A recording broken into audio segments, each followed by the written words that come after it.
ഇന്ന് ചിങ്ങം 1 സമ്പൽ സമൃദ്ധിയുടെയും പൊന്നോണത്തിൻ്റെയും വരവറിയിച്ചുകൊണ്ട് ചിങ്ങം പിറന്നു. വിളവെടുപ്പിൻ്റെ കാലമാണിത്. ചെണ്ടുമല്ലിയുടെ വിളവെടുപ്പാണ് ഇന്നിവിടെ നടക്കുന്നത്.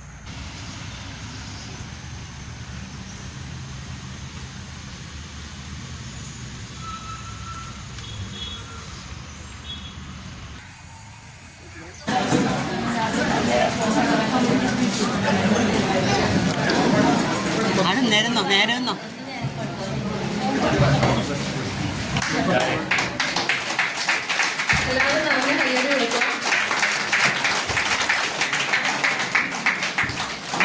ആന്തൂർ വില്ലേജിലെ പറശ്ശിനിക്കടവിൽ താമസിക്കുന്നു.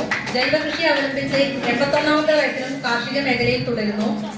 തെങ്ങ്, പച്ചക്കറി മുതലായവ കൂടാതെ നിലവിൽ ചോളം, മരച്ചീനി, ചേന, ചേമ്പ് എന്നിവയോടൊപ്പം ചെണ്ടുമല്ലി കൃഷി ചെയ്തു വരുന്നു. മുതിർന്ന കർഷകയായാണ് നമ്മൾ